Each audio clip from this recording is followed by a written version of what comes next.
She came to the winter ball expecting sniping and sequins, not Sir Charles collapsing on the terrace with a blade at his side. This is Sir Charles and the night he was stabbed at a country ball. Where in the world are you listening from tonight? Your comments make this cozy corner feel even warmer, and don't forget to subscribe so you never miss the next mystery. Don't fiddle with it, Doris Simpson whispered, leaning in with the weary patience of someone who had watched Agatha Raisin fight her own wardrobe for decades. If you pull that hem again, it'll drop clean off. Agatha froze, hand mid-tug. Trust Doris to notice the one flaw she'd hoped would escape Castley eyes. The glittering silver gown had looked magnificent in the mirror, a bold, slinky triumph that promised glamour, and maybe, if the universe felt generous, envy. Here at the Mercester Winter Charity Ball, however, it seemed to announce something else entirely: middle-aged ambition. Nothing wrong with a daring hem, Agatha said too briskly. Shows spirit. Shows lining, Doris murmured. Agatha inhaled sharply, fighting the urge to retreat into a shadowy corner. Unfortunately, the chandelier lighting was ruthless, the sort that illuminated every thread that dared wander. She pushed back her shoulders and pretended she did not notice several women eyeing her dress with pity disguised as politeness. A voice, smooth as a buttered scone yet somehow sharp as a knife, carried across the room. "My dear, that gown must have looked charming 20 years ago." Verity Chulcott. Of course, the woman could have complimented a rose while criticizing an entire garden. Agatha turned slowly, lips stretched into something technically resembling a smile. "Still looks charming now," Agatha replied, though her voice betrayed a tremor of vanity bruised. Verity's expression softened in the insincere way only the truly privileged mastered. "Confidence is everything at our age." "Our age?" Agatha spluttered. Before she could craft a proper retort, one that involved verbal fireworks and possibly a light shove, Charles Fraith swept in, radiating hostly exuberance. "There you are, Agatha. Glorious turnout, isn't it?" Charles boomed. He paused, taking in her dress, and grinned. "Bravely done. Very meteor shower." "It's sequined satin," Agatha snapped, "not a weather pattern." Charles laughed, entirely untroubled by her simmering mood, though his cheer faltered when Verity stepped closer. "Charles," she said, tone crisp enough to slice ice, "my family heirloom. The Regency letter opener you borrowed for that absurd photo shoot. I trust you brought it back." A few nearby guests perked up at the mention. Nothing fueled local curiosity like the threat of aristocratic scandal. Charles's smile stiffened. "It's perfectly safe. Somewhere." "Somewhere?" Verity's eyebrows climbed as though reaching for divine intervention. Agatha watched with interest. Charles deflecting accountability was nothing new, but Verity's open irritation suggested deeper trouble. Before she could ask, a bell sounded, summoning guests toward the ballroom floor for a quadrille demonstration. The music began, strings, flutes, and the nervous shuffling of people uncertain about 18th century footwork. Agatha attempted the steps with as much grace as she could muster, though the woman beside her kept apologizing for treading near her hem. Twice Agatha felt a faint tug. Twice she pretended she had not. Then the lights flickered, not dramatically, just a sputter, as though the chandeliers themselves felt faint. A murmur ran through the dancers. The music stumbled to a confused halt. A shriek followed. Not the theatrical kind used by people eager for attention, but a sharp, startled cry that froze the entire ballroom. People turned as one toward the open terrace doors, where cold air drifted in. Agatha hurried forward, heart pounding with equal parts dread and vindication. Good mysteries never arrived politely. They crashed into one's evening at the exact worst moment. On the terrace, sprawled against a marble planter, lay Charles Fraith. "Good Lord," someone whispered. Blood stained his sleeve, not much, but enough to inspire gasps. Charles's face held an expression of noble suffering that Agatha found faintly suspect. "I'll be all right," he murmured dramatically. "Terribly brave, but fading fast." "Oh, don't be ridiculous," Agatha snapped, kneeling beside him. "You've barely bled enough to notice." "I feel faint," Charles insisted, closing his eyes as though auditioning for a tragic opera. His head lolled onto Agatha's shoulder, to her irritation and the delight of several gawkers already drafting versions of the event for tomorrow's gossip. Agatha examined his arm. The cut was shallow, messy, more like a glancing slice than an intentional attack. A small silver blade lay half hidden beneath him. It caught the terrace light, a slender, elegant thing, but not quite ornate enough to be the missing Regency heirloom. Verity reached the doorway and gasped. "That isn't my family's piece. Ours has an engraving. This is something else entirely." "Thank you for the helpful commentary," Agatha muttered. A butler arrived, pale and flustered. "Police? Shall I ring the police?" "No," Charles said weakly. "They've enough to do. Let me perish with dignity." "Oh, stop it," Agatha said, pushing his chin upright. "You're not dying, you're milking it." That at least broke the tension. Several guests tittered nervously. Someone fetched towels. Someone else fetched brandy. Agatha wanted a cigarette but refrained. Dignity still mattered, even during small-scale emergencies. As she stood, her gaze caught the chalk dust clinging faintly to Charles's jacket. Ballroom chalk. Odd. He hadn't touched the floor after the dance restarted. A tiny, fair play clue tucked neatly into chaos. A waiter approached Agatha, eyes wide. "Saw Bill Wong arguing with him earlier," he whispered. "Proper heated." Agatha knew Bill's version of heated barely reached lukewarm. A red herring, then, convenient, suspicious, and wrong. She crouched again beside Charles. "Who did this?" He opened one eye. "Someone. Jealous of my beauty, no doubt." "You're impossible," Agatha said, "but I'm going to find out who did it." Charles's hand flopped dramatically over hers. "Avenge me, Agatha, before it's too late." Then, with unnecessary flair, he fainted again, squarely into her arms, ensuring maximum spectacle. Agatha sighed. Even his unconsciousness was showy. A dozen guests fluttered about, discussing motives with impressive imagination. Someone claimed a murderer lurked in the cloakroom. Someone else blamed the caterers. Someone suggested political intrigue, which seemed optimistic. Agatha stood, dusted her dress, and glared at the silver blade glinting at her feet. She had arrived at the ball hoping to be admired, envied, or at least tolerated. Instead, she had become the accidental guardian of a fallen knight with theatrical tendencies. Enough was enough. She scooped up the blade with a napkin, ignoring Verity's hiss of alarm. "If someone here is stabbing hosts on terraces," Agatha said, "I'll find the culprit, and when I do, I'll make sure everyone knows exactly who they are." Guests parted as she strode past, dress shimmering like a defiant comet. She felt humiliation burning at her cheeks, but under it something fiercer. Purpose. Back home much later, Hodge merely blinked from his basket, unimpressed by the glamour or chaos. Agatha poured tea, muttering about fools, vanity, and Charles's dramatic swooning. Hodge yawned, stretched, and turned away, perfectly content. Unlike humans, cats had no patience for theatrics. Agatha sighed. Tomorrow, the hunt would begin. "Before you start," Agatha said sharply, "I was not cradling him. I was supporting a collapsing man, entirely different." Doris Simpson, standing in Agatha's narrow kitchen doorway with the expression of a woman bearing tidings too delicious to withhold, merely nodded. "Of course you weren't, dear, though the postman said you clung to him like a heroine in one of those late-night serials." Agatha slammed the kettle onto the hob with unnecessary force. "The postman can mind his own business." "That's what he said you'd say," Doris replied, satisfied. Hodge yawned from atop the bread bin, unimpressed by gossip or the notion that his mistress had swooned over Sir Charles Frayth on a terrace. He stretched one paw toward the sugar bowl, forcing Agatha to swat him away. Even the cat, she thought bitterly, was conspiring to make her morning worse. The phone rang before her tea had even brewed.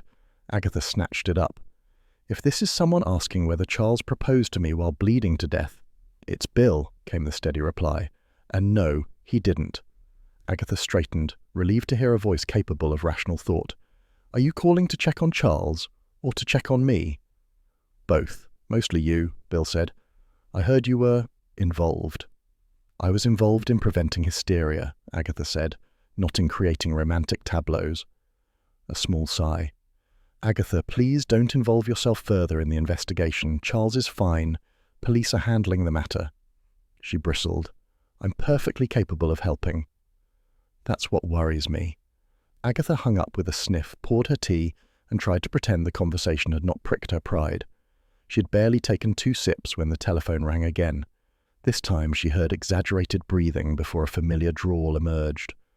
"Darling Agatha," Charles murmured, "do come at once. I find myself fragile." "You sound perfectly healthy." "I'm in a silk dressing gown. That alone indicates suffering." Against her better judgment, Agatha went. Charles Frayth's manor looked entirely too peaceful for a household containing an allegedly wounded aristocrat. Inside, she found him draped across a velvet chaise longue, wrapped in navy silk, and looking pleased with his own martyrdom. A tray of grapes and a small silver bell, clearly for summoning servants, sat nearby. "You're alive then," Agatha said. "Just barely." Charles lifted one languid arm. "The village needs to know how bravely I endured." "Oh, they already do," Agatha replied, in several embellished versions. Charles smiled. "Good. Saves me the effort." Before she could ask more, Bill arrived carrying a folder of notes and wearing his usual look of patient endurance. "Charles, we need your statement." Charles fluttered a hand. "I'm weak, Bill. Terribly weak." "You walked to the window a moment ago," Agatha said. "Yes, but artistically." Bill fought a smile, then turned serious. "We checked the terrace and ballroom. The blade wasn't the Chalcott heirloom. In fact," he paused, "the real letter opener is missing." Agatha blinked. "Missing? As in stolen?" Bill nodded. "Verity Chalcott reported it this morning. The display case was unlocked. The staff swear no one touched it." Charles frowned, not quite achieving sincerity. "I meant to return it, eventually." "Charles," Bill said, "you didn't stab yourself just to avoid giving it back, did you?" Charles gasped. "How dare you? If I wanted attention, I'd host a luncheon." Agatha noticed something on Charles's jacket as he adjusted himself, a faint smear of white powder on the lapel. "What's that?" she asked. "Probably dust from that wretched dance floor," Charles said. "No one taught half the guests to lift their feet." Agatha leaned closer. Ballroom chalk. She remembered it from last night, but Charles hadn't danced after the lights flickered. An odd detail, a clue disguised as dandruff. Before she could think further, Charles gestured toward a chair. "Do sit, Agatha. You look thoughtful. Always a worrying sign." She ignored him. Bill flipped through his notes. 3 guests stand out. Verity Chalcott is furious. She confronted Charles last night over the missing heirloom. "She confronts everyone," Agatha said. "It's her hobby." "Then there's Giles Weatherby," Bill continued. "He's drowning in debt. And Penelope Dormer. Witnesses say she argued with Charles about money he owed her." Agatha smirked. "Charles, how much do you owe people?" Charles pressed a hand to his chest. "My finances are delicate, like my constitution." A knock interrupted them. The maid appeared. "Excuse me, Sir Charles. There's a waiter from last night here. Says it's urgent." The young man slipped inside, hat in hand, eyes wide. "I didn't want trouble, sir, but I thought the police should know. I saw you and Inspector Wong arguing before the dancing." Agatha stiffened. "Bill doesn't argue." The waiter gulped. It sounded heated. "It was about parking fines," Bill said flatly. "Charles refuses to pay them." "They're oppressive," Charles insisted. "Absolute tyranny." The waiter looked disappointed, as though hoping for scandal. Agatha filed it away as a red herring, but an amusing one. Bill, wrongly blamed for arguing with a stabbing victim, Carsley would be thrilled. "Thank you," Bill said, ushering the waiter out. Agatha studied the half-finished tea on the table. If the heirloom is missing, and the weapon wasn't it, then someone wanted the real one. Bill nodded. "Looks that way." "And stabbed Charles by accident?" she asked, pretending not to relish the twist. Charles gave her a wounded look. "I wasn't stabbed by accident. It was an attempt on my life." "Your injury barely needed a plaster," Agatha replied. "I've had worse from toenail clippers." Charles pouted, muttering something about her lack of romantic imagination. Agatha stood. "I'm going home. I need to think." "Be careful," Bill warned. "No investigating." She ignored him again. Back in Carsley, Agatha barely set foot inside before the phone rang. She snatched it up, expecting Doris, Verity, or one of the WI's self-appointed surveillance experts. The voice was low, steady, and unfamiliar. "You're looking at the wrong man," it said. "Charles wasn't meant to be stabbed." Agatha froze. "Who is this?" A click answered her. She stared at the receiver, pulse quickening. The kettle hissed behind her, signalling its impatience. Hodge padded into the kitchen, tail flicking, and planted himself by her feet with imperious expectation. Agatha set the receiver down slowly. The mystery had shifted. Someone had aimed at a different target, and Charles, in classic fashion, had stepped into the path of trouble that wasn't even meant for him. She reached for the kettle. "Well, Hodge," she murmured, "some people collect stamps. I collect problems." Hodge blinked once, unimpressed by her dramatic revelation. Agatha poured her tea, hand only slightly trembling. Whatever game had begun, she was already in it, far deeper than she'd admit, and as usual the cat remained the only creature entirely unmoved. "Investigative supremacy," Agatha muttered, jabbing the doorbell at Charles Frayth's manor. "If anyone's going to be threatened, it'll be me, not that ornamental peacock."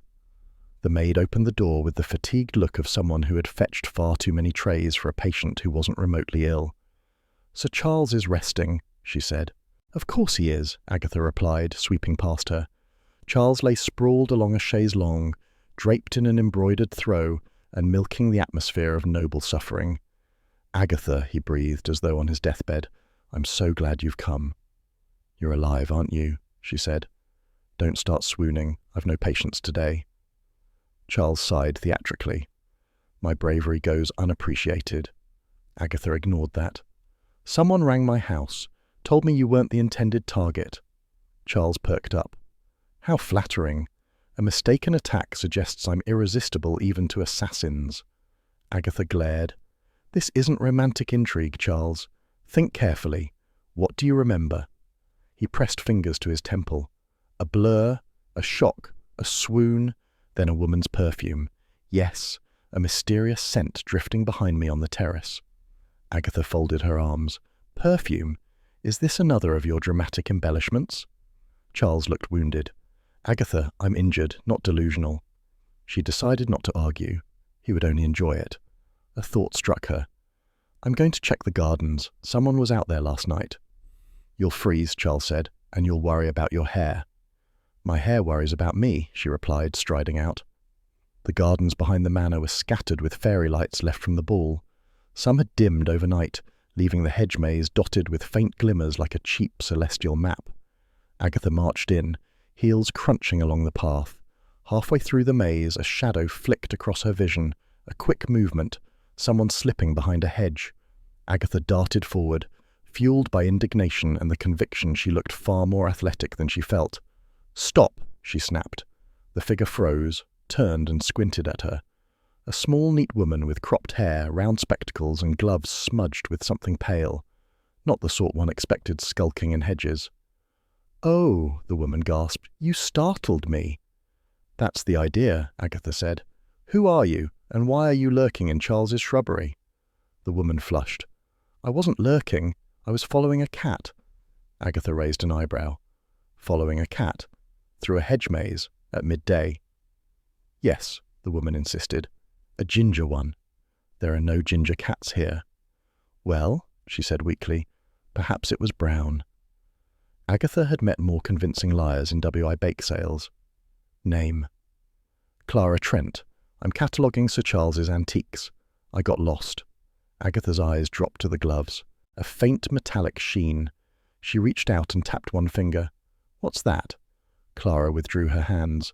"Polish. Silver polish. I was restoring a frame earlier." Agatha said, unconvinced. A gardener pushing a wheelbarrow approached. "Everything all right, Mrs. Raisin?" "Not yet," Agatha replied. The gardener, an elderly man whose eyebrows looked older still, leaned closer. "If you're looking for suspects, I saw the master meeting someone last night on the terrace." Agatha stiffened.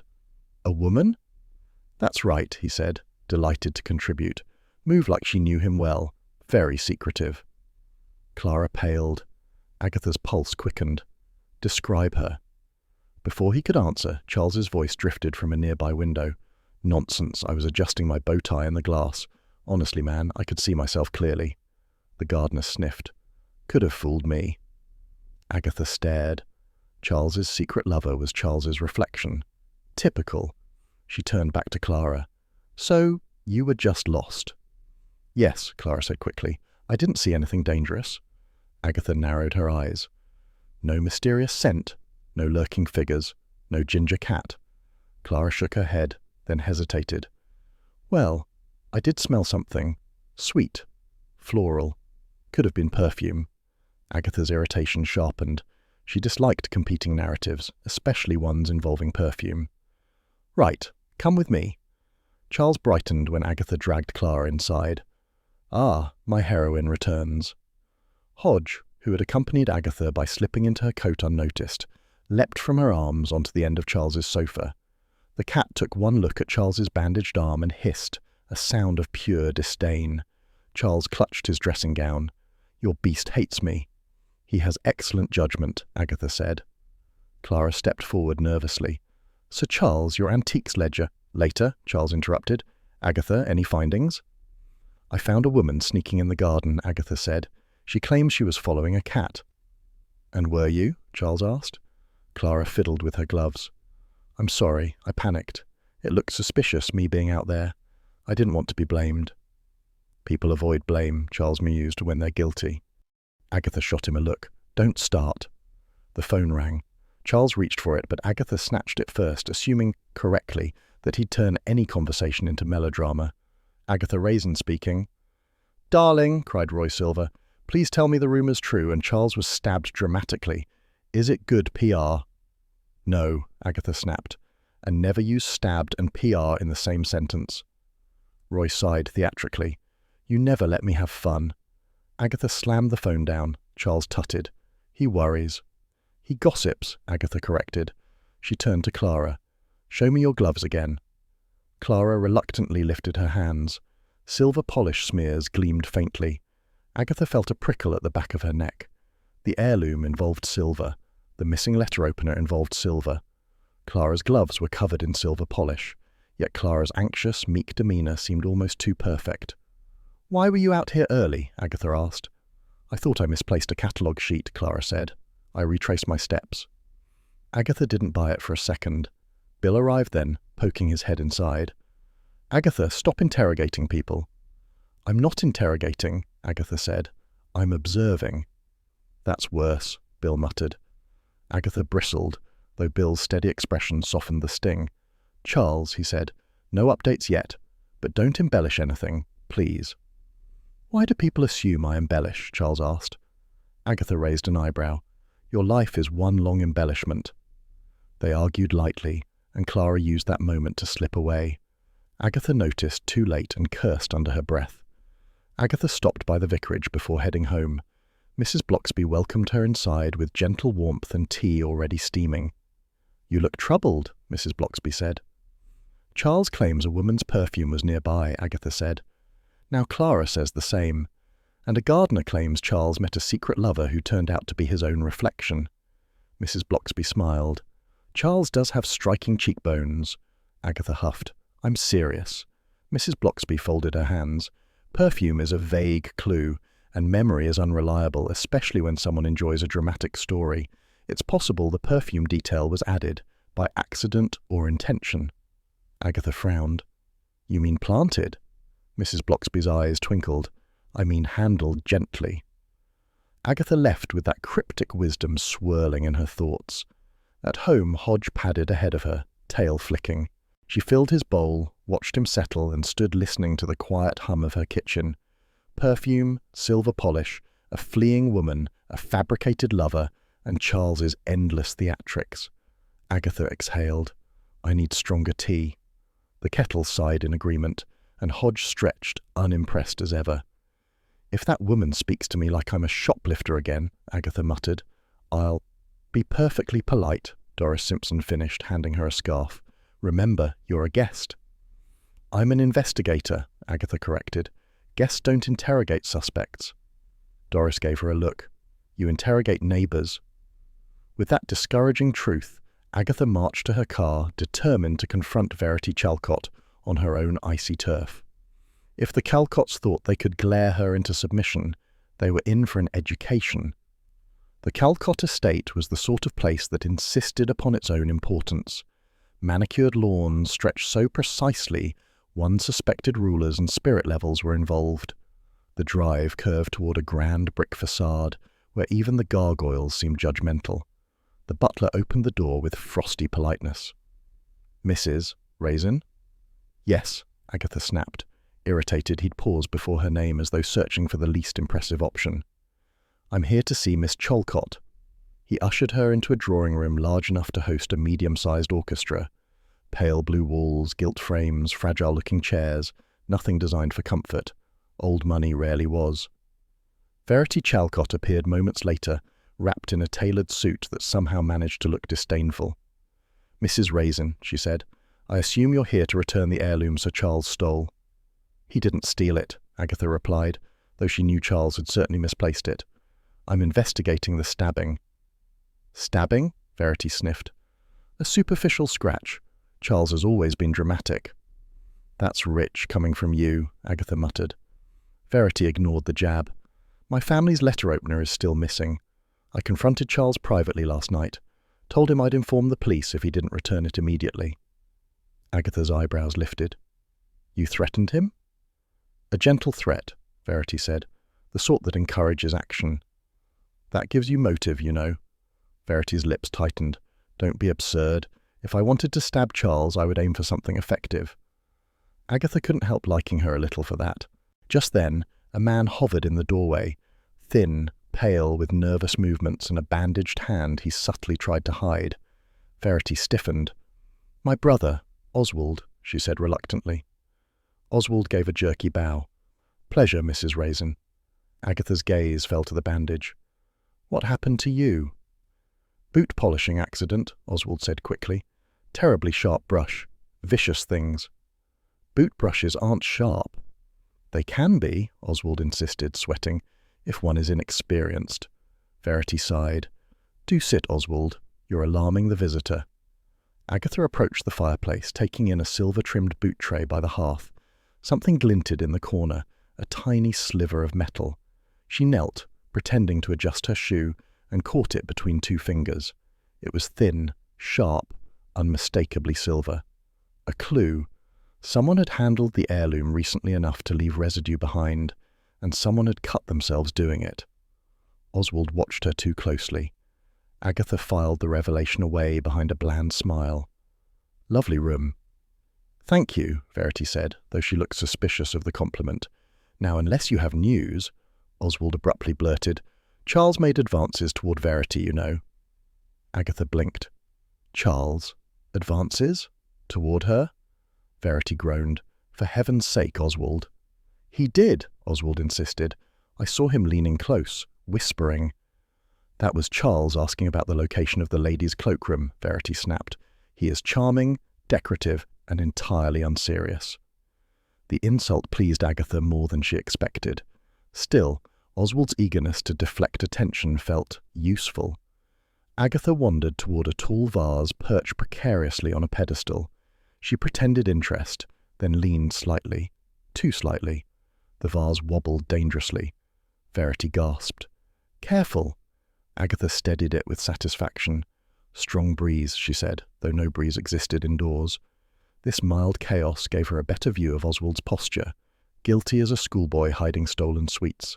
She turned. "If either of you learn anything about the heirloom or the attack, ring me." "Gladly," Verity said, in a tone that suggested she would rather ring the police, fire brigade, or pest control instead. Agatha gave one last sweeping glance at the drawing room, ensuring she missed nothing. The silver sliver in her pocket felt promising. Back home, Hodge greeted her with disdain best reserved for criminals and veterinarians. He sniffed her coat, tail flicking with judgment. "What now?" Agatha asked. "You smell something incriminating?" Hodge padded to her sleeve and sniffed again before giving a sharp sneeze. Agatha froze. The faintest trace of a floral scent lingered, one she recognized from Charles's so-called perfume clue. She lifted the material toward her nose. The smell clung faintly from the Chalcott drawing room. Not mysterious terrace perfume at all, just expensive room scent. "So, Charles remembered nonsense," she murmured. "Typical." Hodge, bored, marched to his dish and demanded lunch. Agatha fed him, mind spinning. If the perfume wasn't real, then Charles's memory had been tainted by his own love for dramatic narratives. Clara's nervous agreement now seemed part fear, part confusion. Not genuine evidence. Her answering machine blinked. She pressed play, expecting Roy's voice demanding updates for his own PR fantasies. Instead, a slow, measured voice said, "The letter opener wasn't stolen. It walked out with its owner." Agatha stiffened. The message ended there. She replayed it twice, analysing tone, cadence, background noise, nothing helpful. No sound of traffic, no echo, no clue at all except the content. Walked out with its owner. Her mind ticked through possibilities. Oswald? Verity? Clara? Someone who believed the heirloom belonged to them, not to the Chalcotts, or to Charles. Hodge leapt onto the counter and knocked over a teaspoon, the metallic clatter snapping her focus. Subtle as ever, Agatha muttered. Still the noise grounded her. She poured tea, steadying her nerves. The quiet kitchen hummed with its usual comfort, the gentle clink of cups, the faint vibration of the kettle, Hodge's warm, dismissive presence. Agatha exhaled slowly. "All right," she said. "Someone thinks they own that blade, and someone thinks they can frighten me." Hodge stretched, unimpressed by her declaration, and curled into a tight, satisfied ball beside the cooker. Agatha smirked. "We'll see about that." The kettle sighed its agreement. "Move over, Aggie, this suitcase is emotionally fragile," Roy Silver announced, barging into Agatha's hallway before she could decide whether to open the door. Agatha reeled back. "What are you doing here?" "London has become emotionally dangerous," Roy declared, sweeping off a scarf with theatrical exhaustion. "I sensed the universe telling me to flee. Naturally, I chose you." "No one chooses me naturally," Agatha said. "They choose me through poor judgment." Roy ignored that. "Besides, I heard Charles was stabbed. Thought you might need moral support, or applause." Agatha groaned. "It's not a performance, and don't exaggerate, he barely bled." Roy brightened. "So, it's a cosmetic stabbing, very on-brand." Hodge, perched on the radiator, observed Roy with narrowed eyes. Roy waved at him cautiously. "Hello, demon fluff," Hodge hissed. "See? Emotional danger everywhere," Roy said. Agatha rubbed her forehead. "I've got a real case to solve. I don't need you creating diversions." "Darling, I create atmosphere," Roy corrected. "Now fetch your coat. We're going to Evesham." "We are not." "We are," he insisted. "Your image needs recalibration. A woman can't hunt criminals looking like she's fought her own wardrobe." Agatha gasped. "This outfit is elegant." "It's muttering for retirement," Roy said sweetly. 10 minutes later, grumbling and resentfully adjusting her scarf, Agatha found herself in Roy's tiny rental car, heading to Evesham. Roy chattered non-stop about London drama, celebrity disasters, and what he called Agatha's brand trajectory, a phrase that made her threaten to jump out at the next stoplight. When they reached town, Roy escorted her to a trendy cafe he claimed would reset her aura. Agatha doubted she had an aura worth resetting. They had just settled with lukewarm cappuccinos when Roy suddenly froze. "Aggie, don't react. Subtlety is key." Agatha lifted her cup with suspicious restraint. "What now?" "Behind you. Tan coat. Big handbag. Isn't that the Dormer woman? The one Charles owes money?" Agatha risked a quick glance. Penelope Dormer indeed stood near a pawn shop across the street, clutching something wrapped in cloth. Roy clutched Agatha's arm. "She's pawning evidence. I feel it." "You feel indigestion," Agatha muttered, but curiosity tugged at her. When Penelope slipped inside the pawn shop, Agatha rose. Roy followed immediately. "This is thrilling, like a bargain bin spy film." Agatha shot him a look. "Stay behind me, and no squealing." "I never squeal," Roy said, and promptly squealed when his scarf caught on a door handle. Inside the pawn shop, Penelope spoke to the clerk in hurried whispers. Roy pointed dramatically. "Look, silver." "Put your arm down," Agatha hissed. Penelope flinched, spotting them. "Mrs. Raisin, Mr. Silver, what are you doing here?" "We could ask the same," Agatha said. "What's in the cloth?" Penelope hesitated, then thrust it toward Agatha. "Take it, then! I didn't steal anything." Roy held the bundle as though expecting fireworks. When he unwrapped it, he frowned. "This isn't Regency silver. It's barely silver at all. It's, oh dear, something from a discount shop." Penelope's shoulders drooped. "Charles gave it to me." Roy blinked. "Charles gave you this?" "Yes, as repayment. He said he'd settle the rest soon, but I knew he wouldn't. I just wanted some cash."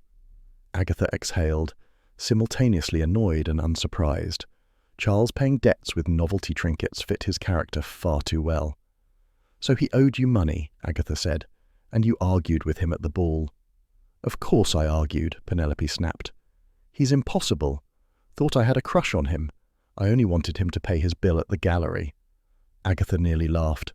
Only Charles could turn financial delinquency into romantic misunderstanding. Penelope pointed a finger at them. "If you want my opinion, he faked the stabbing." Agatha's throat tightened. He did not. "Oh, I wouldn't put it past him," Penelope continued. "Charles thrives on attention. Stage drama, fainting into arms, classic." Agatha bristled. "Charles exaggerates, but he doesn't fake crimes." Penelope shrugged. "Believe what you like." Roy leaned close to Agatha. "Could she be right?" "Absolutely not," Agatha snapped, though her conviction wavered.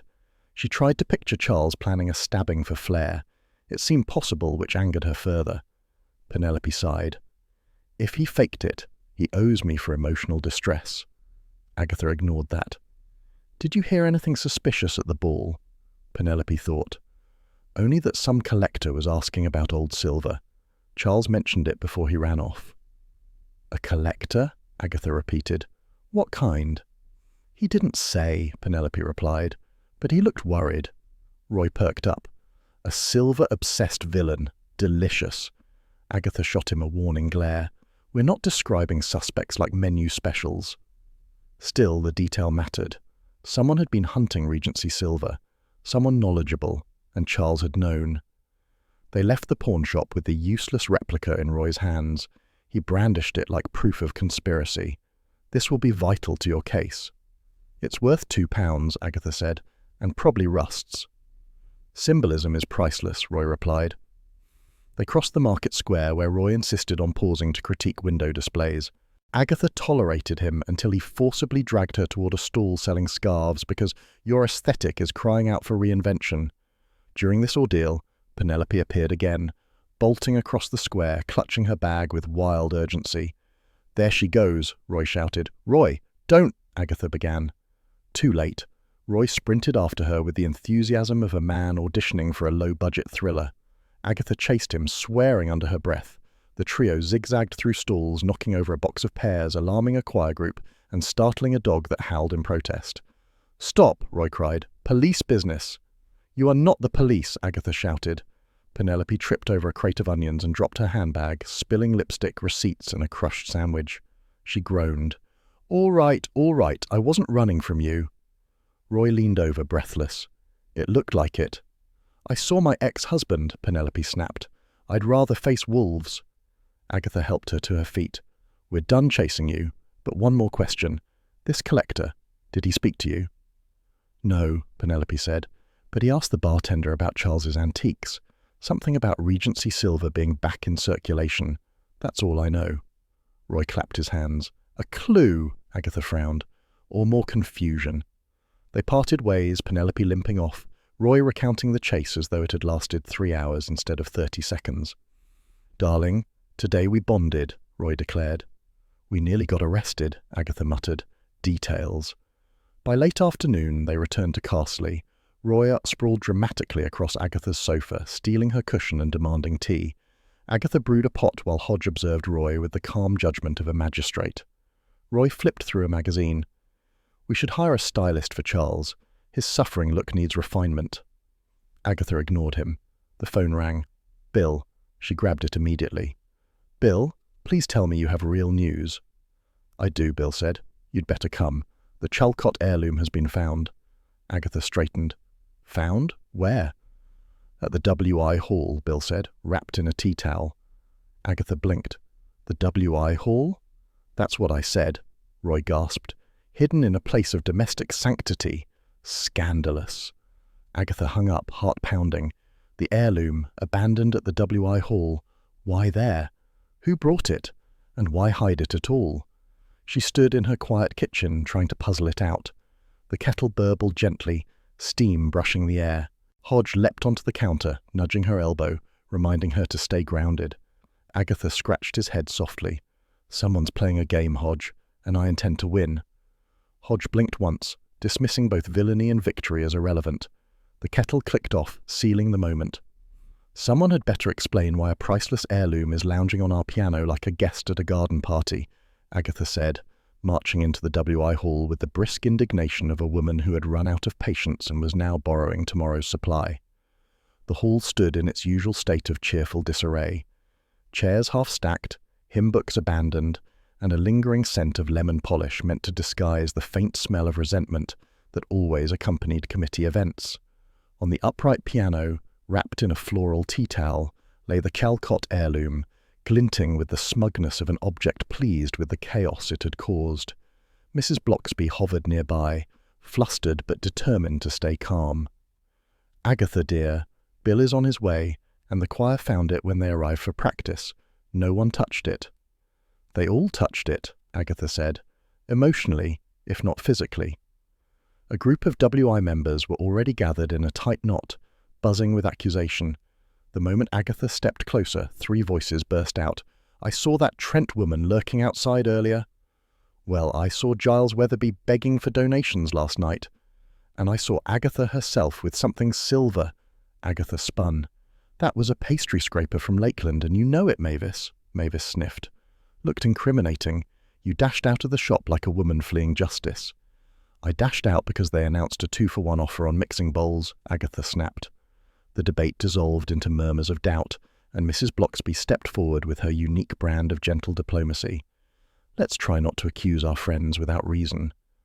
"But we love accusing people," Mavis muttered, earning glares from several sides. Bill Wong arrived then, thank goodness. His calm expression served as the hall's only stabilizing force. "Right," he said. "No touching until we understand what happened."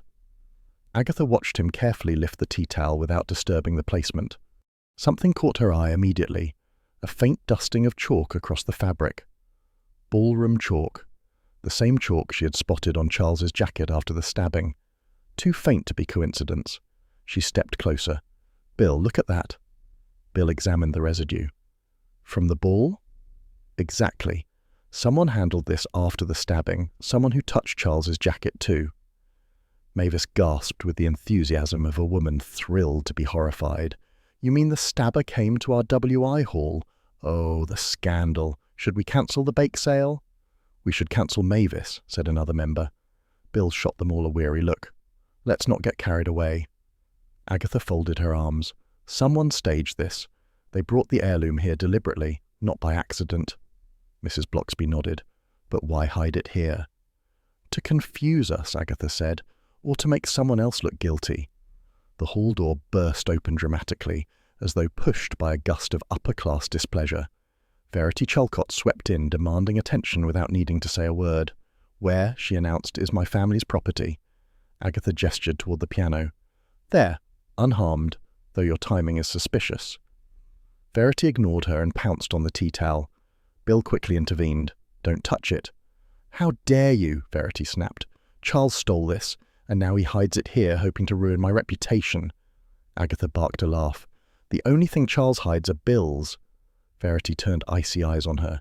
"You defend him too quickly." "I know him too well," Agatha replied. "He'd never hide something in a WI hall. Too many witnesses and too many baked goods waiting to fall on him." The WI members murmured agreement. Nothing stayed secret in their hall, not even the number of teaspoons Doris had borrowed since 1992. Oswald Chalcott appeared behind his sister, flustered and clearly dragged along. His bandaged hand peeked awkwardly from his coat pocket. "Is the, item intact?" Agatha eyed him shrewdly. "You seem concerned." "As any historian of my family would be," Oswald stammered. "Funny," Agatha said. "Most historians don't hide their hands." Oswald shoved the bandage deeper into his pocket. "Just a scratch." Bill stepped in, voice steady. "Can you both account for your whereabouts this morning?" Verity looked offended. "I was entertaining guests at brunch." Oswald swallowed hard. "And I was polishing boots." Agatha smirked. "Still dangerous, are they?" He shot her a panicked glance, confirming her earlier suspicions. He might not be the mastermind, but he was tangled in something. Before Bill could ask further, Mavis pointed at Agatha dramatically. "Check her bag. I swear she had that heirloom last week." Agatha rolled her eyes. Check it then. Bill opened her handbag and rummaged inside. Lipstick, receipts, a crushed mint, and a gleaming piece of metal. Everyone gasped. Mavis shrieked. I knew it. Agatha blinked. That's my pastry scraper, I told you. Bill held it up. She's right. It's a pastry scraper. It's incriminatingly shiny, Mavis insisted. Agatha gripped the counter. Mavis, I swear. Mrs. Blocksby, ever calm, intervened. Let's stay focused on the real issue. Verity folded her arms. The issue is Charles stealing family property. The issue, Agatha corrected, is someone using your heirloom to frame him, or someone else. The tension grew thick enough to spread on scones. Bill cleared his throat. We need statements from everyone here. Groans erupted. The WI reacted to paperwork the way others reacted to dentistry. Verity lifted her chin. I insist Charles be questioned immediately. Charles is recovering, Agatha said. Recovering from what? Verity retorted. A theatrical scratch? Agatha bristled. He was stabbed. Barely, Verity said. You people faint at paper cuts. Agatha took a step forward, ready to argue this into the next century, but Bill subtly put a hand between them. Let's keep tempers in line, Mrs. Blocksby added gently. Perhaps we should take a breath.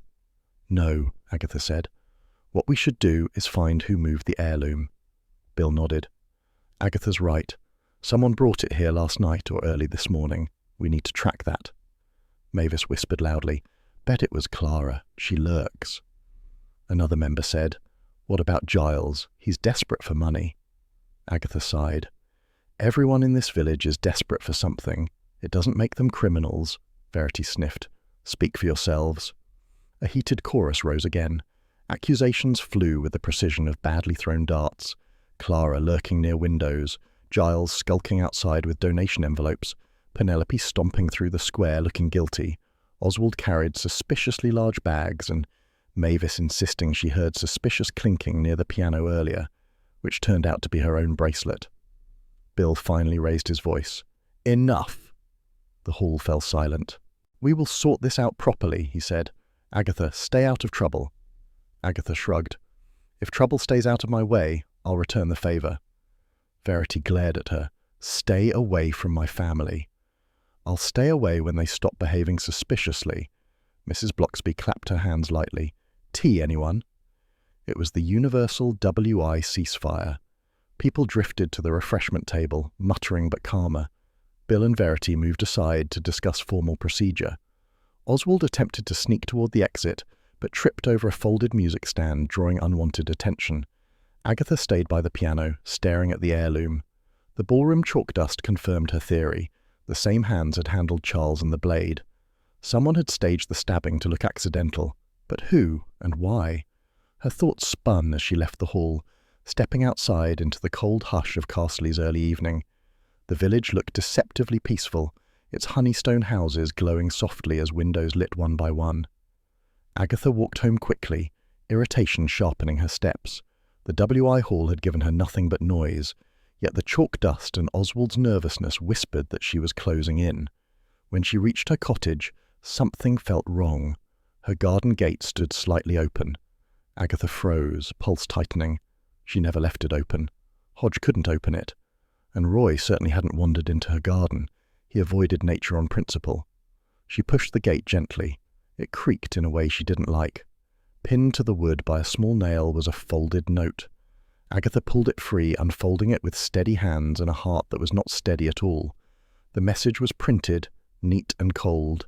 Stop asking questions, or next time the wound won't be a scratch. She stared at it, breath shallow, fury rising to burn away the fear. Is that a threat? She whispered. To me? Inside, Hodge meowed from the windowsill, tail flicking, sensing her agitation. Agatha crushed the note in her fist. Oh, they've picked the wrong woman. She stepped inside, locking the door firmly, and Hodge brushed her leg, offering silent solidarity. The kettle clicked on by habit, humming into life. Agatha exhaled, long and controlled. The game had changed, and now it was personal. Charles Fraith, if you're faking fragility again, I swear I'll clobber you with your own footstool, Agatha announced, striding into Barfield House, with all the rage of a woman who'd just been threatened in her own garden. Charles looked up from his chaise longue, reclining like a wounded romantic poet. A silk robe draped his shoulders, and a strategically placed cushion supported his arm. "Aggie, darling, I knew you'd rush to my side." Agatha slammed the door. "I rushed here to shout at you." He blinked. "Oh? You sent me a threat. Stop asking questions, or next time the wound won't be a scratch. Ring any bells?" Charles gasped theatrically. "Someone threatened you? Over me?" "My dear, how flattering." Agatha glared. "You didn't write it?" "Of course not." Charles sat up a little straighter. "My handwriting is much more stylish." Agatha exhaled through her nose. "Someone thinks you're worth threatening." "Well," Charles said modestly, "I am something of a treasure." "An expensive nuisance," Agatha corrected. "Start remembering useful things." Charles toyed with the edge of his robe. "I am traumatized, Agatha." "You're bored." Agatha folded her arms. "Try again." He sighed, dramatically put upon. "All right. There was something, a conversation just before I was stabbed, but it seemed so trivial." Agatha leaned forward. "Tell me." Charles closed his eyes. "I'd wandered to the cloakroom. My bow tie needed attention. You know how cruel lighting can be." "Get to the point." "I heard someone behind me," Charles said. A rustle of velvet, very swooshy. Then a voice, low, cross. They said, "You owe more than money, Sir Charles," quite ominous. Agatha stiffened. "Did you recognize the voice?" "No, but it was certainly not a man." "A woman," Agatha murmured. "A woman in a velvet cloak." "Yes." Charles fluttered a hand. "Velvet is so distinctive." "And you didn't mention this sooner." "I forgot. I had been stabbed, you know." "Barely," she muttered. Charles settled back. "Aggie, darling, I truly didn't send that note." Agatha studied him for a long moment. "Fine. Then help me make sense of this mess." Charles brightened slightly. "Teamwork." Agatha marched to the manor's small library and called the cloakroom attendants from the ball. After several transfers and one argument about whether she was calling from a real village, she got 2 attendants on the line. "Velvet cloak?" Agatha asked, pacing. "Which lady checked one in?" "Only one," replied the attendant. "A deep burgundy one. Beautiful thing." "And who wore it?" "Clara Trent." Agatha nearly dropped the phone. "Clara?" "Yes, madam. Very polite woman. Said she needed to pop out to the gardens during the dancing." Agatha hung up, her mind racing. Clara, the mild, nervous restorer who claimed to be following a cat. Clara with silver polish on her gloves. Clara who had slipped away from the gardens suspiciously fast. Charles watched her. What did they say? That only one woman wore velvet that night. Clara Trent. Charles's eyebrows lifted. Clara? She seemed harmless. "Everyone seems harmless until they're holding a Regency letter opener," Agatha muttered. Charles considered this. "But Clara is terribly shy." "So is arsenic," Agatha snapped. "It's what people do, not how they simper." Charles sighed. "Aggie, if you're going to interrogate her, be gentle. She cried last time I saw her." "People cry near you for many reasons," Agatha said. Ignoring him, she made a list of suspects on a scrap of paper. Clara, velvet cloak, silver polish. Oswald, bandaged hand. Penelope, pawnshop drama. Giles, financial desperation. Verity, fury, and theatrics. Charles craned his neck to peek. It's flattering to inspire so many suspects. Flattering isn't the word. Agatha wasted no time. She summoned suspects in stages, beginning with Oswald and Verity Chalcott, who arrived separately, but glared at each other as if competing for most misery inflicted by Charles Fraith. Verity swept in first. "I am here under protest." "Shakespeare wrote that into all your dialogue," Agatha replied. "Sit." Verity sat. Oswald followed, pale and flustered, the bandaged hand hovering as though it wished to escape him. Agatha addressed Verity. "Did you wear a velvet cloak at the ball?" Verity blinked. "I did not. Velvet cloaks are for dramatic women." "You are a dramatic woman." "Yes, but I express drama through hats." Agatha turned to Oswald. "Did she borrow your cloak?" He stammered. "No. Verity refused to borrow anything from me after the picnic incident." Agatha did not ask about the picnic. She had limits. Next came Clara Trent, trembling at the threshold. She clutched her handbag like a flotation device. "Clara," Agatha began, "you wore a velvet cloak at the ball." Clara nodded timidly. "It was cold." "Why did you go to the gardens?" "To follow a cat." Agatha's eyes narrowed, still with the cat story. Clara flushed. "I love cats." "That doesn't make the story less suspicious." Clara bit her lip. "I did lend the cloak to someone, just briefly." Agatha's eyes widened. "To whom?" Clara pointed at Verity. "To her." The room froze. Verity shot to her feet. "How dare you? I would sooner wear sackcloth." "You wore it for 5 minutes," Clara whispered. "You said it matched your earrings." "I deny everything," Verity announced. Agatha rubbed her temples. "Why would Clara lie?" "To ruin me," Verity said. "She doesn't look the type," Charles murmured. "Quiet," Agatha said. Penelope arrived next, smelling faintly of paint and irritation. "What now?" "Did you see a velvet cloak at the ball?" Agatha asked. "Yes," Penelope sighed. "Clara wore one. Looked like something from a costume drama." Agatha asked, "Did you ever see Verity wearing it?" Penelope frowned. "No, but Verity changed outfits twice that night. Something about photographs." Verity bristled. "I change when necessary." "It's always necessary," Penelope muttered. Agatha's mind spun. The velvet cloak linked Clara to the cloakroom threat, but her claim about lending it muddied the water, and Verity's denial was so absolute it almost sounded rehearsed. "Giles Weatherby?" Agatha asked Bill, who had arrived quietly. "He's coming," Bill said. "He had to finish a phone call about debts." Agatha folded her arms. "Of course he did." Giles stumbled in a few minutes later, breathless and disorganized. "Sorry, Mrs. Raisin. Busy day."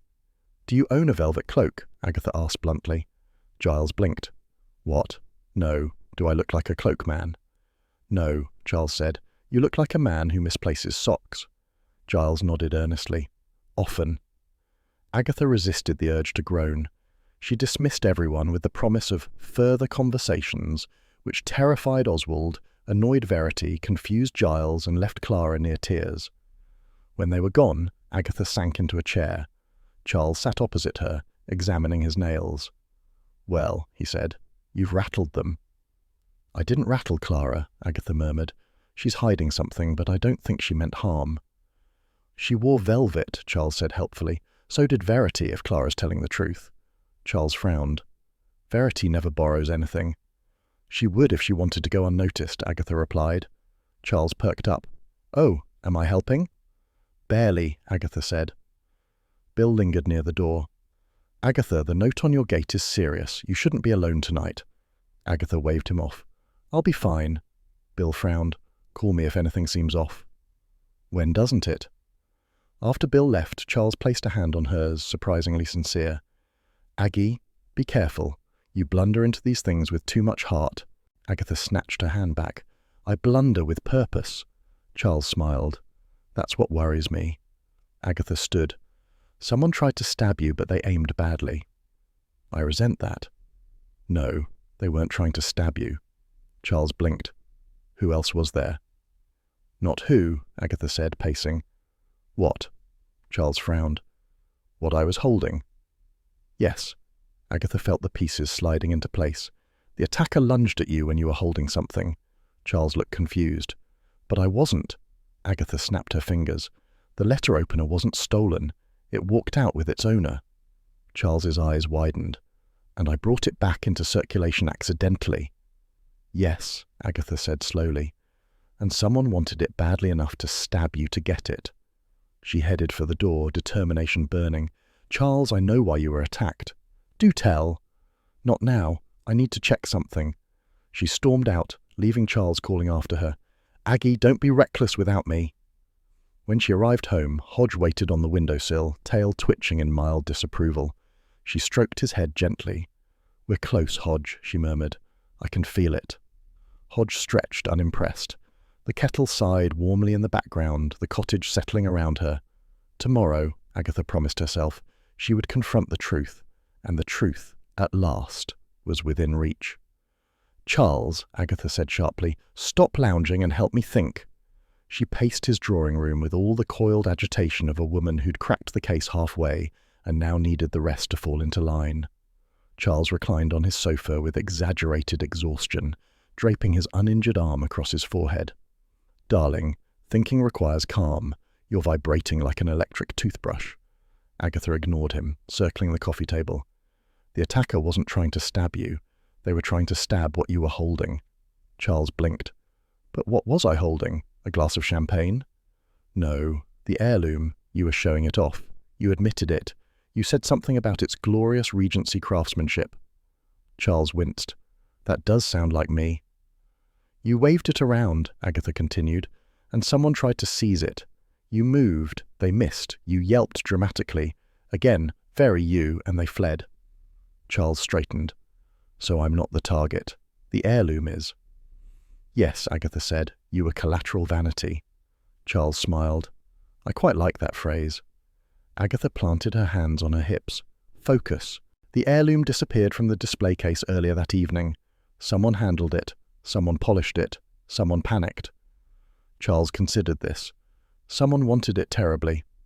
"Exactly," Agatha said. "Now we find who." Roy Silver burst into the room then, carrying a shopping bag and radiating self-importance. "Aggie, Charles, I've discovered the truth." "No, you haven't," Agatha said automatically. "Yes, I have," Roy insisted, dropping the bag dramatically. "All clues point to a glamorous jewel thief. Probably foreign. Probably wearing sunglasses indoors." Agatha stared. "Roy, that's not a clue, that's a perfume advert." Roy wagged a finger. "Mock me if you must, but jewel thieves exist." Charles brightened. "Oh, I'd love to be robbed elegantly." Agatha groaned. "No one is being elegant. Roy, sit quietly before I throttle you." Hodge, who had been curled on the armchair, hopped down with bored disdain and padded toward Charles. In a single decisive swipe, he snagged Charles's bandage and trotted off with it dangling from his mouth. "My bandage!" Charles cried. Hodge vanished behind the sofa.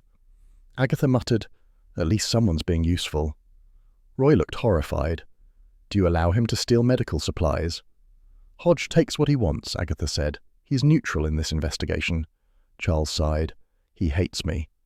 "Everyone hates you sometimes," Roy said cheerfully. Agatha clapped her hands once. "Enough! We reconstruct the scene."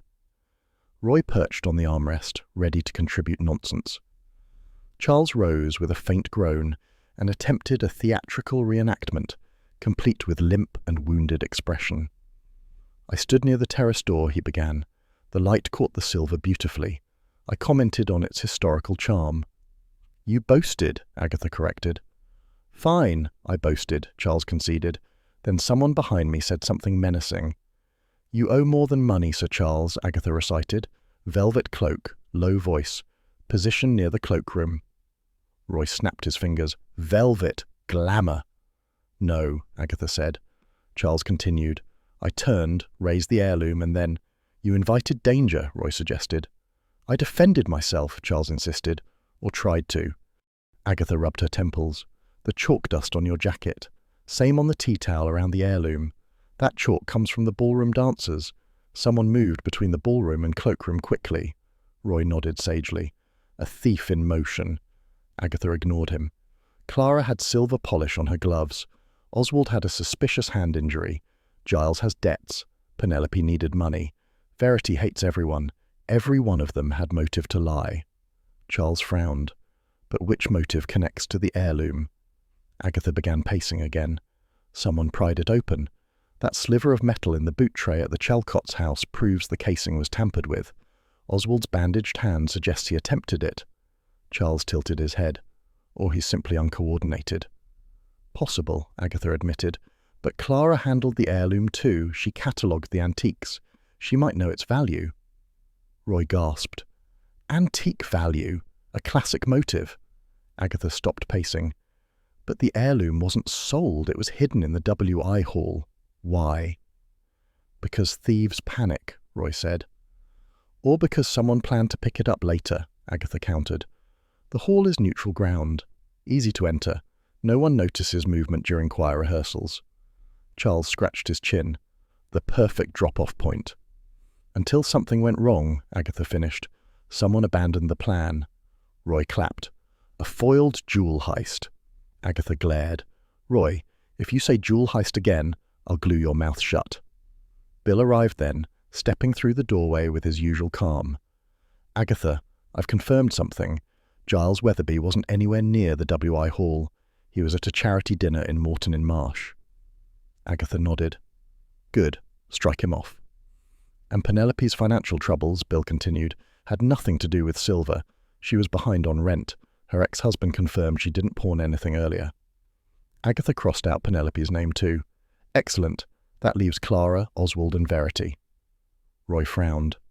Verity doesn't seem like a thief. Agatha gave him a look. Hatred is a motive. Vanity is a motive. Spite is a motive. Verity has all three. Charles sighed. A complete set. Bill leaned forward. Agatha, someone pried open the heirloom. That isn't just theft. That's searching. Agatha froze. Searching for what? Bill shrugged. Something hidden inside. Agatha whispered. A secret compartment. Charles clutched his chest. How thrilling. Agatha turned toward him. Charles, when you were boasting at the ball, did you mention anything about secret compartments? I might have, he admitted. I was trying to impress a woman. Oh dear, this is unflattering. Which woman? Agatha demanded. Charles thought. I don't recall. She had perfume.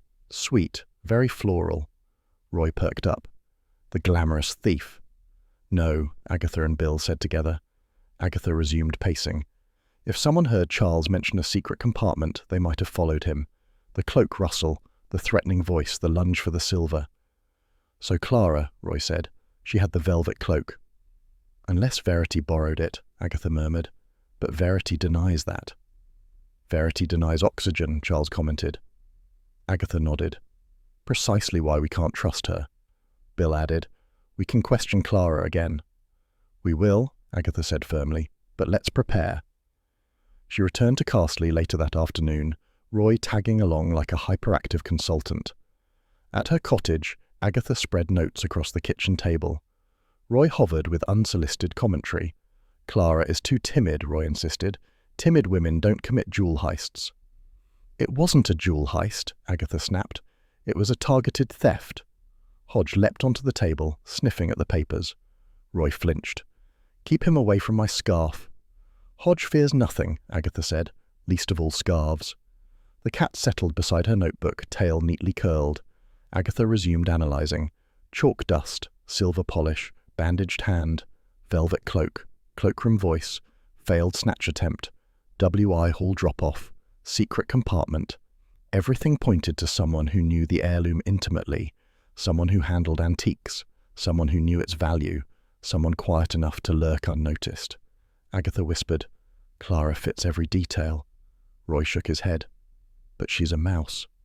A mouse with a motive, Agatha said. Bill knocked and entered without waiting. Agatha, I've confirmed something else. She straightened. Yes. The W.I. Hall cleaner said someone came in early this morning. A woman. Small, nervous, carried a handbag close to her chest. Agatha's breath caught. Clara. Bill nodded. Likely. Agatha grabbed her coat. Right. We're questioning her now. Roy brightened. Field trip. Bill sighed. I'm coming too. Someone has to keep this sane. And I refuse to be left out of my own stabbing, Charles added, reaching for his scarf. Roy beamed. Group outing. Hodge slipped through the open kitchen door with silent determination. A short while later, Agatha, Bill, Roy and Charles stood outside Clara's small cottage on the edge of Castley. The garden was immaculate, each shrub pruned into tidy shapes.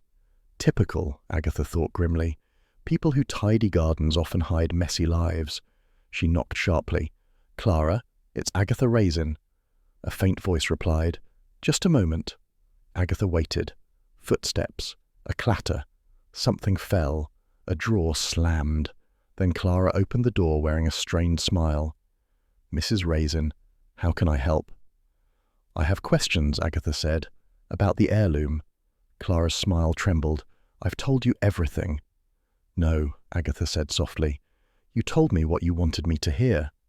Clara's eyes filled with alarm. I don't understand. Agatha stepped inside without invitation. Clara's cottage smelled of lavender polish and nervousness. Agatha scanned the room. On the coffee table sat Clara's handbag, half open. Agatha moved toward it. "What's in the bag?" Clara stiffened. "Just personal things." Agatha didn't wait. She opened the bag and froze. Inside, nestled among tissues and a notebook, was a tiny silver chip, polished, gleaming, unmistakable. A fragment from a pried-open compartment. Clara gasped. "Please, don't." Agatha turned slowly. "Clara, this proves you broke into the heirloom." Clara shook her head wildly. "No, I didn't steal anything. I didn't hurt Charles." "You know more than you've said," Agatha replied. "You wanted what was inside." Clara backed away, trembling. "Mrs. Raisin, you don't understand." "Then explain." Clara bolted. She darted past Agatha, through the door, across the garden path. She ran with surprising speed, her small form cutting through the hedges like a frightened bird. Agatha called after her, but Clara didn't stop. Behind her, the cottage door swung open in the wind, and Hodge's faint meow echoed in Agatha's mind, as though urging her to keep going. Agatha clenched her fists. The real chase at last had begun. "After her!" Agatha shouted, springing down Clara's garden path with more determination than athletic grace. Roy yelped behind her, tripping over a flower pot and blaming gravity. Bill took off at a brisk, competent jog. Charles followed last, muttering about his fragile constitution while attempting to look courageous. Hodge, who had slipped through Agatha's gate unnoticed, trotted after them all with regal disdain, as though supervising an amateur production. Clara darted across the lane, weaving between hedges, her small figure deceptively quick. Agatha struggled to keep pace.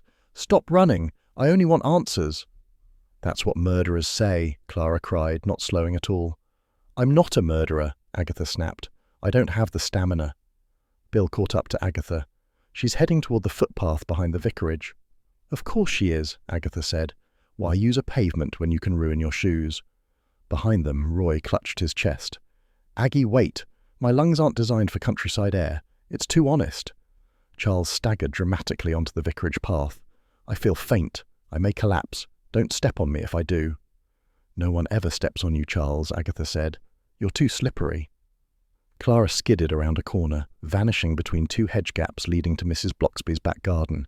Agatha followed, only to be greeted by the vicar's wife herself, pruning roses with saintly calm. "Oh dear," Mrs. Bloxby said gently. "Is this a chase?" "Yes," Agatha panted. "Stop her if she comes back this way." Mrs. Bloxby nodded politely. "I'll try to look intimidating." Clara wasn't waiting to be intimidated. She darted across the lawn and over a small stone wall into the next garden. Agatha clambered after her, landing in a bed of marigolds with a thud that sent 3 garden gnomes trembling. Bill hopped the wall neatly. Roy attempted a dramatic leap and fell directly onto a gnome, apologizing to it as though it were conscious. Charles refused to jump and walked around instead, gasping theatrically. "I've lost a pint of blood, Agatha. I can't vault walls." "You lost a tablespoon," Agatha shouted, and half of that was melodrama. They continued through gardens, allotments, and the narrow lane behind the post office. Clara remained ahead, terrified but nimble. Agatha tried to summon sympathy, but indignation fueled her more. "Clara," Agatha called, "running makes you look guilty." "I am guilty," Clara wailed, "but not of stabbing." "Wonderful," Roy puffed. "We're chasing a self-confessed something." "Quiet, Roy," Bill said, though even he was panting now. Clara veered left toward the footpath by the old orchard. Agatha followed, only to be confronted by a low branch that smacked her hat clean off. She muttered something unprintable and snatched it up as she ran. Hodge, unimpressed by human chaos, sat beneath the tree grooming his paw. Clara sprinted into the orchard, but the uneven ground slowed her. Agatha gained a few precious steps. "Clara, please stop. No one wants to hurt you." "You found the silver chip," Clara cried. "Now you'll tell everyone." "That's the idea," Agatha shouted. "It's called an investigation." Clara stumbled, suddenly landing on her knees.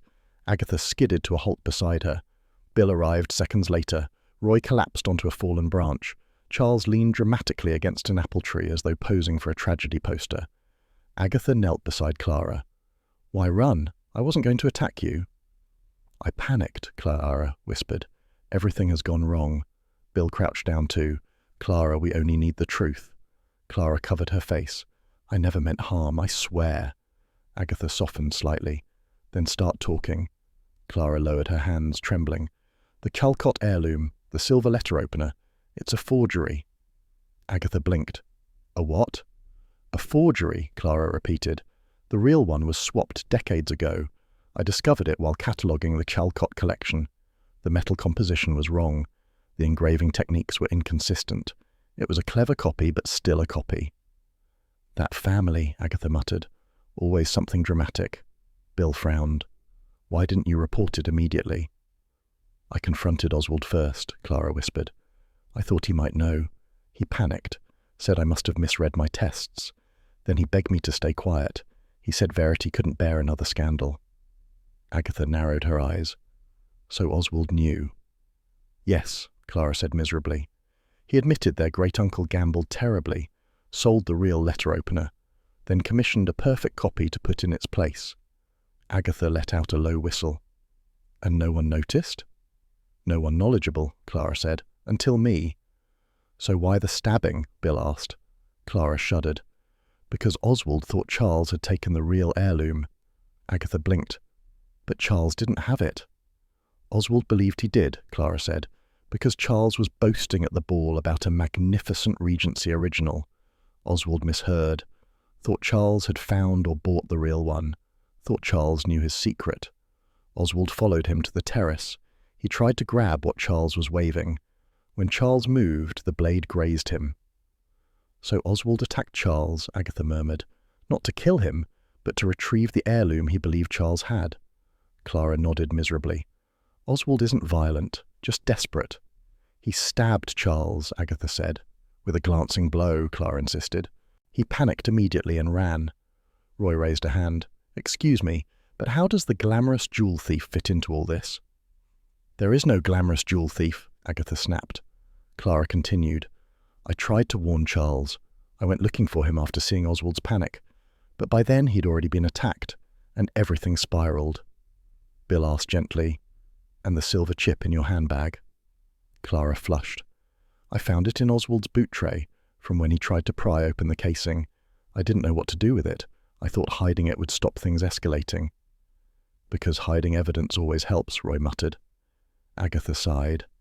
Clara, you should have come to me sooner. I was frightened, Clara whispered. I don't like conflict. Charles, finally catching up emotionally, pressed a hand to his forehead. So Oswald attacked me. Me, a harmless soul. Agatha stared at him. Charles, you're about as harmless as a bored peacock. Bill stood. We need to speak to Oswald immediately.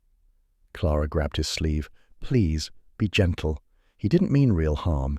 He thought Charles had stolen something priceless. Charles steals attention, Agatha said.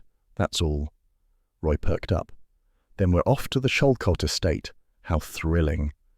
No one said thrilling, Agatha muttered. Clara's breathing steadied. Agatha helped her to her feet. Come along, she said. You're explaining this properly. Clara nodded reluctantly. They left the orchard, Agatha holding Clara's arm firmly. Charles walked with a slight limp he had never possessed before. Roy regained enough breath to comment on apple tree aesthetics. Bill maintained calm authority. As they crossed the vicarage lane again, Mrs. Bloxby waved from her roses. Did you catch her? Yes, Agatha said, and the truth is more absurd than usual. Mrs. Bloxby smiled kindly. I had a feeling. They made their way back into the heart of Castley. Curious villagers peeked from windows. Rumours rippled through the lanes. Clara had stolen the Chalcott silver. Agatha had tackled someone into a hedge. Charles had collapsed from blood loss. Roy had screamed, that bit was true, and Bill had saved the day single-handedly. Roy preened under the attention. Aggie, we should stage these chases weekly. Very good for your brand. My brand, Agatha said tightly, is staying alive long enough to solve crimes. Clara whimpered softly. Agatha squeezed her arm. You're not in danger anymore, but Oswald has explaining to do. Charles sighed dramatically. I suppose I must confront the man who tried to end me. He didn't try to end you, Agatha said. He tried to end the letter opener. That's hardly flattering, Charles complained. At the green, Roy spotted Doris Simpson carrying shopping bags. Doris, spread the word. We've solved it. Doris squinted. Solved what? Everything, Roy said unhelpfully. Agatha dragged him away before he could create fresh conspiracy theories. They passed the bakery, the post office, and the W.I. Hall, where several members were gathered, undoubtedly revising their theories yet again. Finally, Agatha stopped at the crossroads. The Chalcott estate loomed in the distance, elegant and ominously quiet. She turned to the group. "Right, we go together. No dramatics, no fainting, no screaming." Roy raised a hand. "What if I gasp aesthetically?" "No," Agatha said. Charles sighed. "I'll try not to collapse." "No collapsing," Agatha repeated. Clara swallowed hard. "I'm frightened." "You should be," Agatha said gently, "but not of us." Bill stepped forward. "Agatha, we handle Oswald carefully. He's scared and impulsive." "Impulsive enough to stab someone," Agatha reminded. "A scratch," Charles protested. Agatha ignored him. She took a deep breath. "Time to end this." As they set off toward the estate, Hodge appeared again, padding along behind them. Roy whispered nervously, "Why does he follow us? Does he sense danger?" "Hodge senses weakness," Agatha replied. "He follows it for entertainment." Roy blanched. "So he's following me?" Agatha smiled. "Precisely." They crossed the final hill, the Chalcott estate rising before them. The sun dipped behind the ridge, casting a soft glow that made the stone walls gleam. Agatha stopped. She looked at her companions, Bill steady, Roy dramatic, Charles theatrical, Clara trembling, Hodge unimpressed. "This," Agatha said, "is where everything unravels." Clara tugged her sleeve. "Oswald won't be angry, will he?" "Oh, he'll be terrified," Agatha said. "But he'll talk." Bill nodded. "We're ready." Agatha squared her shoulders. The confrontation awaited, and Agatha Raisin was ready to knock the truth out of the entire Chalcott family if she had to. Agatha's patience snapped the moment she reached the Chalcott estate doorbell. "I am not leaving until someone confesses," she muttered, jabbing the brass button hard enough to rattle its fittings. Roy, who had insisted on accompanying her for dramatic ambience, hovered behind with an expression of delighted dread. Bill followed more cautiously, having learned long ago that Agatha plus anger made any doorway treacherous terrain. The butler opened the door with the air of a man resigned to doom. "Mrs. Raisin," he said, sounding as if naming her summoned ancient spirits. "Miss Verity and Mr. Oswald are in the drawing-room." "Excellent," Agatha snapped. "I'll need both conscious."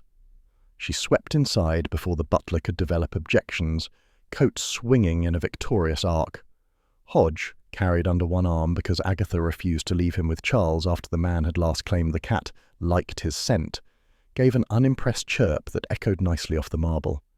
The drawing-room's elaborate serenity collapsed as soon as Agatha entered. Verity Chalcott rose sharply from her embroidered chair. "If this is another accusation disguised as a visit—" "Oh, it's not disguised," Agatha said. "It's a visit and an accusation, and if we're lucky, it ends before dinner." Oswald, pale and twitchy in a velvet jacket too theatrical even for local aristocracy, attempted a glower. The effect was spoiled by his bandaged hand, which he tried to hide behind an ornamental cushion. Charles lounged on a chaise longue in the far corner, swathed in an expensive scarf and self-importance. "Agatha, darling, must we start with hostility? It's terribly exhausting for the almost victim." "You're barely scratched," Agatha said, "and you milked it so enthusiastically you've churned butter." Roy snorted. Bill cleared his throat to appear neutral and failed. Agatha planted herself in the center of the room. "We have reached the point," she announced, "where avoiding the truth is more suspicious than admitting it. So let's do this properly." Charles perked up. "A parlor-room confrontation. I've always wanted one." Agatha ignored him. "Oswald, I'll begin with you." The man stiffened. "Me? Again? You implied I'd attack Charles merely because my hand is injured." "You did hide it behind a cushion," Roy murmured. Oswald's flush confirmed enough guilt to encourage Agatha. "You also had a sliver of genuine silver polish in your boot tray," she continued. "The same polish that Clara used on the real heirloom. And somebody dropped that heirloom at the W.I. Hall, wrapped in a tea towel still dusted with ballroom chalk." Verity's eyebrows lifted sharply. "Ballroom chalk. Oh, Oswald, you cannot have—" "I didn't," he protested, shrinking into his chair. "Well, not deliberately." Agatha seized on the half-confession like a cat spotting a wobbly finch. "Not deliberately? How comfortingly vague." Charles attempted a sigh of noble suffering. "Agatha, don't intimidate the man. I'm the wounded party." You're wounded in ego, not flesh, she said. Oswald? Oswald pressed the cushion harder to his stomach as if hoping it would swallow him. Fine. I handled the heirloom. Briefly. I had reason. You replaced it with a forgery years ago, Agatha said crisply, to cover gambling debts. Clara discovered it. You panicked. Verity turned a colour Agatha privately classified as aristocratic mortification. Please tell me this is melodrama. Oswald wilted further. It was decades ago, and it was a very good forgery. Roy leaned toward Bill and whispered, Not good enough, apparently. Bill shushed him without enthusiasm. Agatha pressed on. Charles claims you stabbed him, by mistake, because you believed he'd found the real heirloom and tried to recover it. Oswald's eyes widened. I thought he had. He was swaggering around the ballroom, showing something off behind the cloakroom partition. I assumed, that Charles had magically unearthed your decades-old secret in time for the ball, Agatha said. He can barely unearth his gloves. Charles gave her an injured look. I am present. Precisely, Agatha said, and you will remain so until we finish. She turned back to Oswald. Here's what happened. Clara confronted you about the forgery. You panicked. Later you overheard Charles bragging and assumed he'd discovered the truth. You followed him, tried to grab the heirloom, stabbed the heir in your panic, and managed only to graze him. Then you fled. Oswald waved the cushion. The blade hit something hard. He was holding something. Charles blinked. Ah, yes. I was showing Giles my hip flask. Agatha closed her eyes. You were stabbed over a hip flask? A family heirloom hip flask, Charles amended. Very valuable, probably. Probably forged, Roy whispered. Bill rubbed his temples. Agatha refocused. After the stabbing, Oswald realized the heirloom he feared Charles had recovered wasn't in Charles's possession, so he frantically dumped the real item at the W.I. Hall during the choir rehearsal. Oswald's shoulders slumped in total defeat. I didn't mean actual harm. It was only supposed to scare him into dropping it. You stabbed him, Bill said gently. Barely, Charles interjected. I've had shaving accidents worse. Agatha shot him a glare. Do not help. Verity rose, fury immaculate. Oswald, you monumental idiot. You've disgraced the family more thoroughly than taxation. Hodge, thoughtfully observing from Agatha's arm, let out a tiny hiss of agreement. Agatha softened only marginally. Oswald, since everything you've just admitted is both illegal and melodramatic, I'm calling this officially resolved. Bill stepped forward, voice even. Oswald Chalcott, I'm afraid you'll need to come with me. Quietly. Oswald nodded miserably. Verity looked as though she wanted to throw a portrait at him. Charles brightened. So I was nearly murdered. This will do wonders for my reputation. You weren't nearly murdered, Agatha snapped.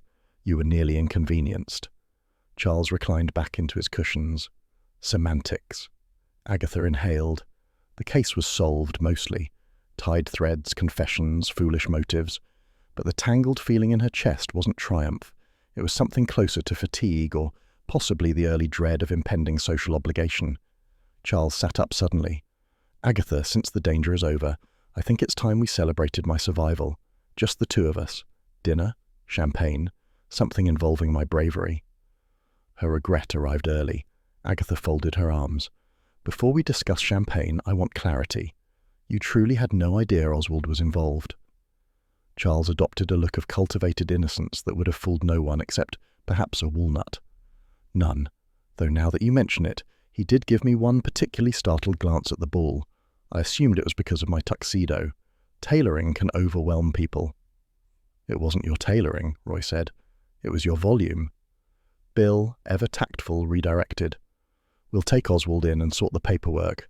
He's admitted enough for the proper procedure. Verity's voice sliced through the room. I expect this matter handled discreetly. Bill nodded. Of course, Miss Chalcott. Discretion is the first rule of Castley policing. Agatha opened her mouth. Bill shot her a warning look. Oh, fine, she said. But I'd like credit for solving the case. Roy beamed. Naturally. I'm already planning the press angle. Heroin amateur sleuth unmasks aristocratic fraud. Oh, it sparkles. No press, Bill said firmly. Internal press, Roy suggested. Personal scrapbook. Agatha glared at him. Roy, if you produce a scrapbook titled Agatha Raisin, Chronicles of Brilliance, I will burn it. Roy's answering smile suggested the book was already in draft form. Bill escorted Oswald out with professional calm. Verity trailed behind them, muttering indignantly about family honour and the near impossibility of finding reliable brothers these days. The butler closed the door with a sigh that sounded like resignation to further disgrace. Suddenly the room felt too quiet. Agatha noticed Charles watching her with that familiar blend of admiration and mischief. "You know," he said, "I truly might have died without you." "You truly might be insufferable without me," she countered. He grinned. "Dinner, then?" Agatha paused. She wasn't foolish. Dinner with Charles usually led to mornings with regret and afternoons avoiding gossip. But something in his expression softened her resistance, just enough to unsettle her. "I'll consider it," she said, "after I regain feeling in my feet, and after Bill confirms Oswald hasn't escaped into a shrubbery." Roy reappeared at her side, linking their arms dramatically. "Darling, this was magnificent. You were magnificent. The flair, the deduction, the cat. Honestly, you've become an aesthetic." "Stop flattering me to soften a request," she warned. Roy pressed a hand to his chest. "I would never. Except, of course, I would. But this time it's simply admiration." Agatha narrowed her eyes, unconvinced. Charles rose from his chaise with the delicacy of a man expecting applause. "I'll walk you out." "You'll hobble me out," Agatha said. "No theatrics." The four made their way to the entrance hall. Hodge, freed from Agatha's arm, padded confidently ahead, tail twitching with the smug satisfaction only cats and monarchs could manage. Outside, dusk had begun to gather, painting the manicured lawns in long strokes of lavender and gold. Roy sighed dramatically. "Look at that. Perfect lighting for a documentary about your triumph." "No," Agatha said. "A mini-series?" "No." "A tasteful reconstruction with silhouettes?" "No, Roy," Charles chuckled. "I'd watch it." Agatha shot him a glare that wobbled with reluctant fondness. "You would." Bill's car hummed gently near the gates where he stood waiting. Oswald, already inside, slumped like a damp umbrella. Verity was giving the officer a list of instructions that would have overwhelmed a military commander. Bill caught Agatha's eye. "We'll take him in now. I'll update you later." "Thank you," she said, surprising herself with the softness. Bill gave her a brief, knowing smile. As his car rolled away, Charles exhaled theatrically. "Well, another crisis solved by the incomparable Agatha Raisin." "Stop it," she muttered, though her shoulders straightened with involuntary pride. Roy leaned close. "Darling, you love it." "Shut up, Roy." Charles lifted her hand gallantly. "Dinner?" Agatha hesitated. In truth, the idea wasn't terrible, only dangerous to her peace of mind. But the day had wrung her out, and her nerves were snapping like old elastic. "Tomorrow," she said, "and only if you promise no recounting your near death at the table." "Agatha," he said solemnly, "I would never bring up such a traumatic event at dinner. Dessert, perhaps." "Goodbye, Charles." She ushered Roy away before Charles could deliver a farewell soliloquy. They walked toward her cottage, Roy chattering brightly about the cinematic potential of aristocratic scandals, while Agatha drifted half listening, half savouring the thrill of resolution. When they reached Garden Path, Roy paused. "Will you be all right tonight?" "Of course," she said briskly. "I've handled worse threats than forged heirlooms and foolish men." "And foolish men who stab hip flasks," Roy added. "Especially those," she said. Roy kissed her cheek, promised to call, and vanished down the lane. Agatha pushed open her gate. Hodge bounded inside ahead of her, already claiming the territory as though he paid the mortgage. She shut the door behind them, hung her coat, and let the quiet of her cottage wrap around her like an old cardigan. She filled the kettle, its familiar rattle soothing after the Chulcott theatrics. Hodge leapt onto the counter with casual entitlement and nudged her elbow. Yes, she said, scratching behind his ears. "You were the real detective today." Hodge blinked slowly, accepting this truth as self-evident. As the kettle began to hum, Agatha leaned against the counter. She allowed herself one small smile. The case wasn't elegant, but it was solved, and Charles, infuriating, charming Charles, was alive and eager to celebrate. "Tomorrow," she murmured. "I'll regret it, but tomorrow." The kettle clicked. Hodge stretched luxuriously as though signalling the chapter's end, and Agatha, feeling the familiar tug of pride and impending trouble, poured her tea and muttered, For once, perhaps, things won't be a complete disaster. Though she suspected, even then, that Charles would find a way. Agatha set the teapot down with unnecessary force. The poor thing rattled against the tray, but she ignored it. "I am not," she declared, "going to be drawn into another crisis because Charles Frayth can't manage his own ego." Mrs. Bloxby, seated primly on Agatha's sofa, responded with her usual calm. "I didn't mention Charles, Mrs. Raisin. You did." "That's because he sent flowers," Agatha snapped. "Lilies, funereal things, as if he'd actually died. And the note. 'To my fearless rescuer.' Honestly, the man grazed his arm, not fought off wolves." Mrs. Bloxby hid a smile behind her cup. "He did experience a fright." "Oh, we all experienced a fright," Agatha retorted, "but only Charles insists it justifies applause. Or a parade." Hodge, sprawled luxuriously across the armchair, stretched in agreement. His tail flicked once, the feline equivalent of, "You're quite right, but also please fetch snacks." Agatha sighed. "Even the cat thinks I'm being dramatic." "He thinks you're being yourself," Mrs. Bloxby said gently. Agatha grumbled, but didn't argue. It was difficult to win against Mrs. Bloxby's kindness. It was like trying to punch a marshmallow. The vicar's wife set down her cup. "Bill tells me everything is sorted at last. Oswald will receive help, Clara is relieved, and Verity, well, Verity is Verity." "Meaning she'll pretend the scandal improves the family's mystique," Agatha muttered. "Honestly, you'd think attempted heirloom stabbing was an art form." "Society families often prefer reinterpretation to reality." Agatha smirked. "So do I, but at least I admit it." A soft knock sounded at the door. Agatha froze, then scowled. If that's Charles arriving for a victory lap. But it was Roy Silver, sweeping in like a gust of London perfume and chaos. "Darling, I'm off." "You only arrived 4 days ago," Agatha said. "Yes, well, Castley is emotionally dehydrating. No nightlife, no cocktails, no scandal except the kind that involves mud. My spirit is shrivelling." "You created half the scandal," Agatha reminded him. Roy flicked a hand. "I merely enhanced the narrative arc.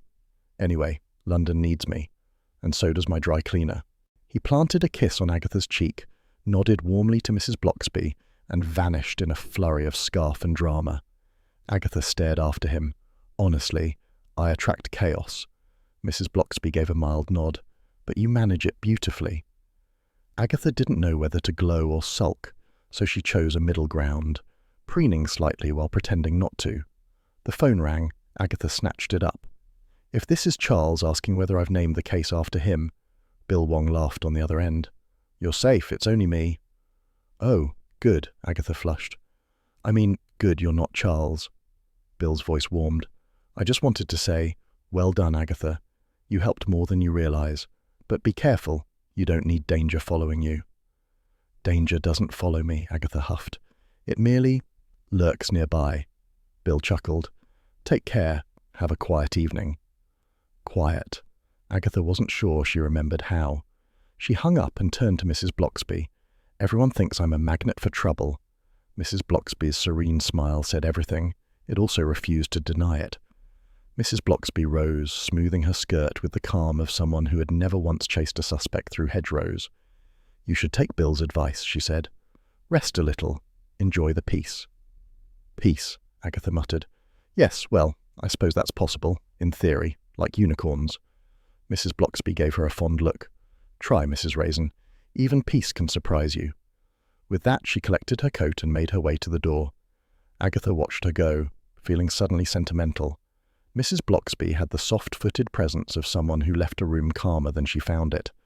A miracle worker, really. Agatha wondered why she never managed the same trick. The door shut gently. Agatha stood there, hands on hips, surveying her quiet cottage. Hodge blinked sleepily at her from the chair, having decided consciousness was optional. "Well," Agatha said aloud, "what now? No villains, no vanity-driven aristocrats, no silver scandals." Hodge yawned. It was a majestic, judgmental yawn. "You're right," Agatha said. "I should celebrate, or at least pretend victory tastes sweet." She returned to the tea tray, poured herself a fresh cup, and took a sip.